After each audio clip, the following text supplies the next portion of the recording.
Iki 1990 kovo 11-osios buvo likę beveik metai, kai Sąjūdyje ir visoje Lietuvoje prasidėjo šnekos apie greitai būsiantį komunistų nacionalizuoto žemės grąžinimą tikriesiems šeimininkams. Žmonėse vyravo pakili nuotaika, kaimiečiams, tik ką buvusiems kolchozų baudžiauninkams, nušvito akys. Kai kurie nieko nelaukdami, jau 89 rudenį drįso apsėti savo buvusio žemės plotelius.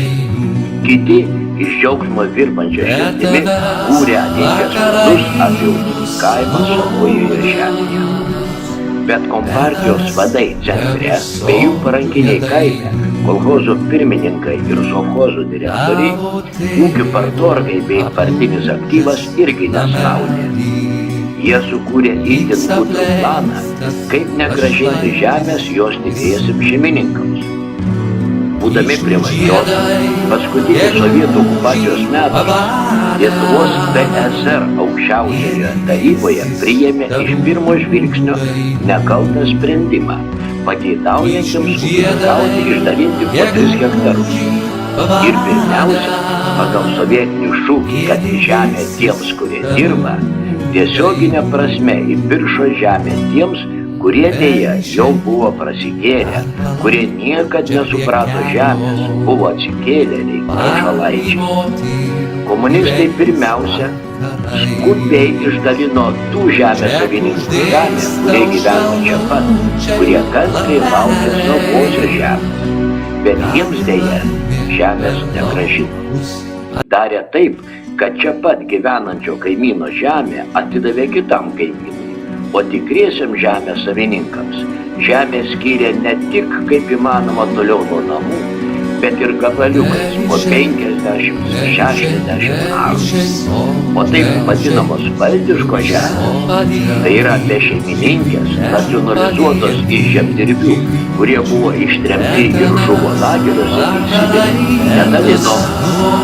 Dar lietuvių tautos širdise nespėjo atrimti netekčių skausmas dėl sovietinių okupantų įvykdytų nekaltų žmonių žudynių 91 sausio 13, o iki 91 metų rugpjūčio Burokevičiaus platformininkai ir sovietinė kariuomenė tarkėlė baimę žmonėse, kai buvę lietuviški komunistiniai švondai pakeitė kaimą. Įkūrė taip vadinamą nepriklausomą LKP, kurią neužilgo perkrikštijo į LDDP.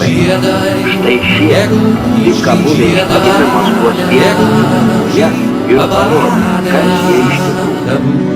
91 metų gegužės mėnesio pabaigoje nuvežė kaimo žmonės prie aukščiausios stovyklos. Vienus barų ir grasinimai, kitus prigirdė, treti patys važiavo apimti aklos neapykantos ir keršto atkuriamajam Seimui, paskelbusiam nepriklausomybę.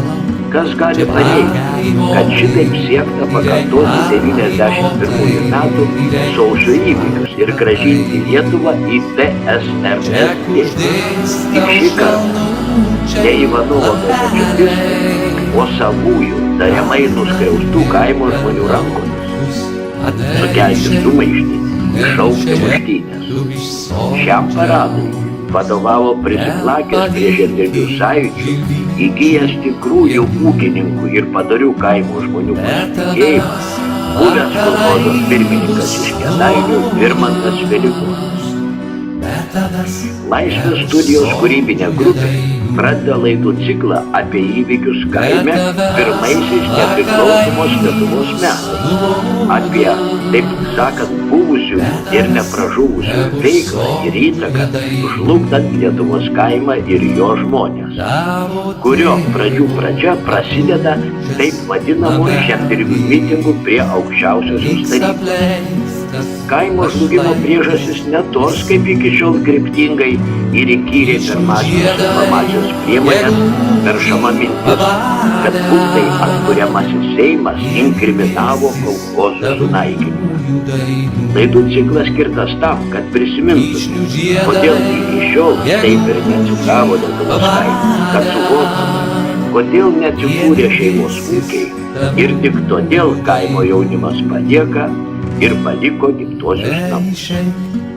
Ir nepamirštume, kad tauta be praeities, tauta be ateities. Žiūrovams siūlome pirmąją laidą. Šarūno Valentinavičiaus nufilmuoto vaizdo įrašo reportažą, kuris dėl suprantamų priežasčių niekur ir niekada iki šiol nebuvo rodomas.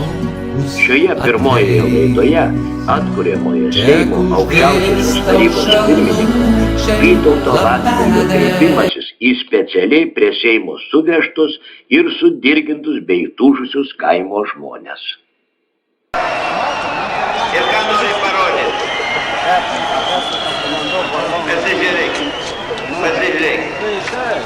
Ar tikrai buvo toks nurodymas neleis man kalbėti? Ar tikrai jūs pritarėt tokiam nurodymui? Pakalbėkim.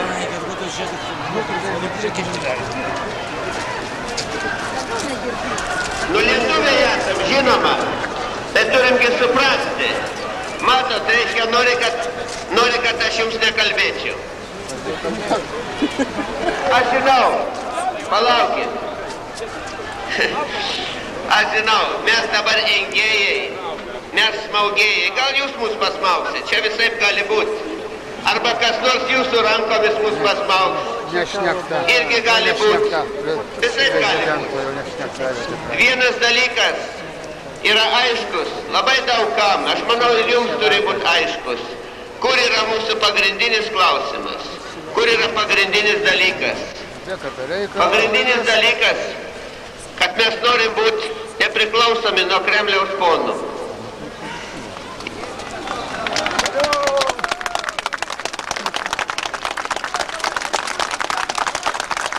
Jeigu kas nors galvoja kitaip, jeigu kas nors mano, kad vadina mus ponais, nors jūs mus išrinkot, bet dabar pradėjo mus vadinti ponais ir gal mano, kad Kremliaus ponai geresni, tai susitarkit tarpusavį, kurie geresni.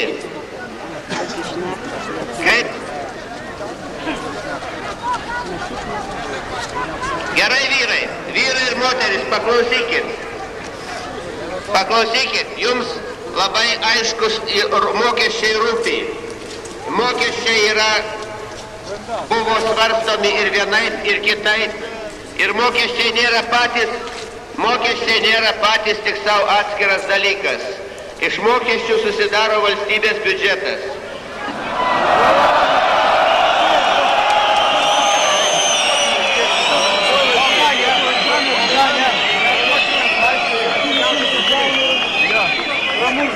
Iš kur jūs manot eina pensijos? Iš kur, jeigu ne iš mokesčių?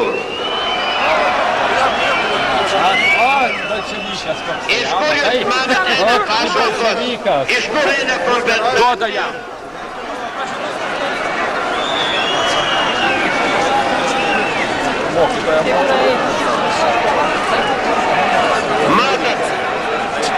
Matot, kaip jūs paaiškinat? Gerai.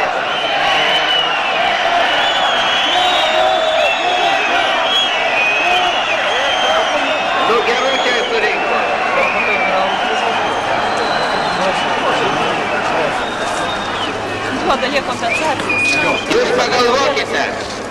Jūs pagalvokite, vyrai ir moterys.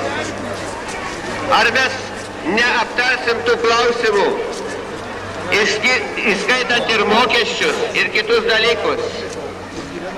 Kiekvieną dieną yra svarstomi tie dalykai. Ir mes norim atsižvelgti visus žmonės, bet mes matom ir kitus reikalus. Ir jeigu jums tik tai sako, kad kaip gerai būtų, kad nebūtų mokesčių, o tada būtų gera valdžia, tai jūs pagalvokit, juk tai neteisybė yra, juk tai klaidinimas.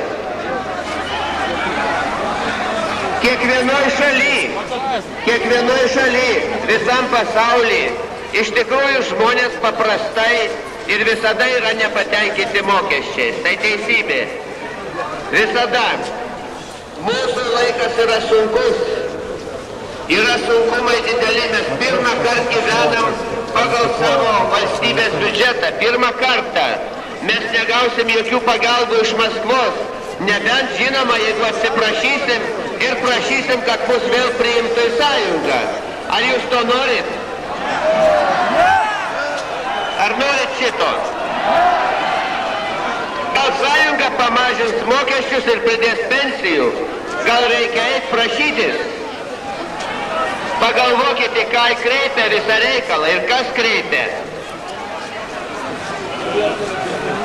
O dėl to, kad yra jums kaimui ir visur sunkumų daug. Žinom, kalbėsim ir šiandien, ir kitom dienom. Dabar aš jūs noriu tik tai vieno dalyko perspėti. Galim čia bartis, galit sakyti ant manęs ar ant mūsų daug ką, bet būkit labai atsargus. Būkit labai atsargus, kad kas nors nepradėtų stumdytis, kad neišprovokuotų kokių muštynių. Aš rimtai sakau.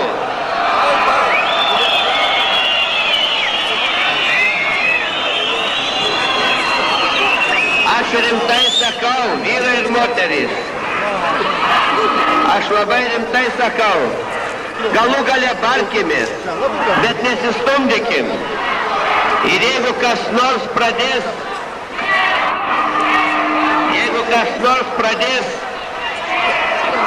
kokį kurstimą, valyti juos, mušti ar ką, žinokit, čia yra mūsų didžiausias priešas. Ir jų gali būti tyčia atsiųsta. Mes žinom, ką organizavo Burokevičiaus komanda šiai dienai. Būkite atsargus žmonės. Būkite atsargus. Ginčykimės. Barkimės galų gale, jeigu reikia pasibart kartais. Bet taip kaip savo šeimoj. Nekvieskim svetimų su ginklais, kad mūsų šeimos reikalus spręstų. Taip kaip jie kvietė sausio mėnesį. Aš dar ateisiu pas jūs kalbėti. Nepykit, turim reikalų, turiu užsienio politikų, svečių turėti su jais susitikti.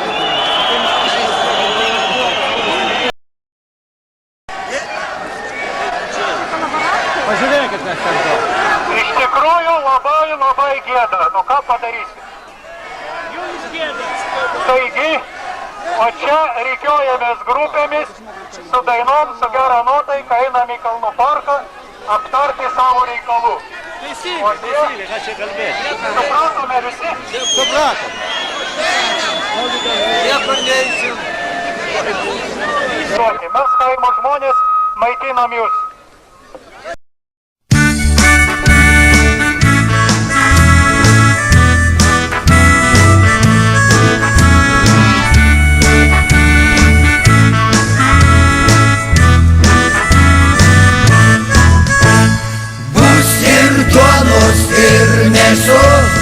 Keptinėlės bus baltos, bus mazuto ir benzino, tai visi kaimiečiai žino. Bus mazuto ir benzino, tai visi kaimiečiai žino. Pats vyriausias taip žadėjo, kai po kaimus važinėjo. Jei jo partija laimės, broliai rusai jiems padės. Jei jo partija laimės, broliai rusai jiems padės. Vėl pakels jie žemės ūkį, atgaivins pas mus kolūkius, vėl gyvens